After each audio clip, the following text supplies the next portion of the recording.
Welcome to my early childhood marketing channel. Today we're going to be going over 5 easy steps so that you can take amazing photos of toddlers and preschoolers. So whether you're here to take photos of your own kids or for marketing purposes, if you work in a preschool and early childhood program, let's dive right on in.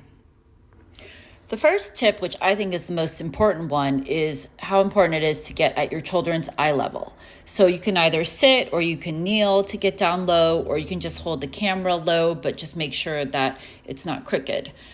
Photos that are taken from an up or down angle or a down up angle, they just don't turn out as well as one where you're really at your kid's level.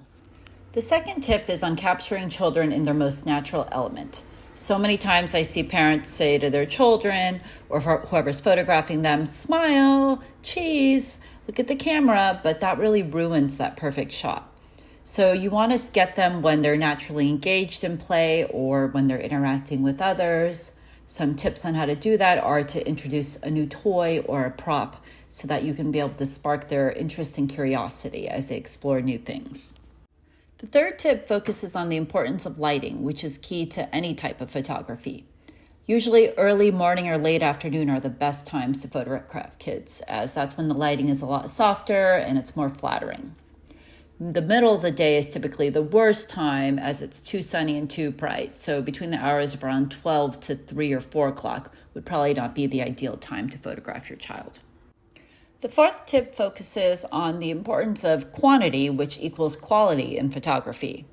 Kids are always moving around so quickly, so it's really important to be able to snap as many photos as you can back to back so that at least one of those photos will turn out to be the perfect one, hopefully.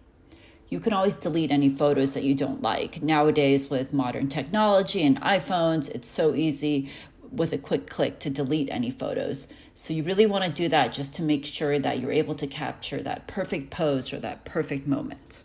The last and final tip focuses on the importance of getting up really close to kids when you're taking photographs of them. By doing so, you're able to capture their unique expressions, emotions, and feelings in that moment, which creates a more personal connection to the person looking at the photograph. When you take faraway shots, they seem to feel more distant and less engaging to viewers, as you can see in these 2 sample photos here. Thanks for watching my channel, and hopefully you were able to get some tips on how to take better photos of kids. Please subscribe to stay updated on more tips and to-dos to help market your early childhood program.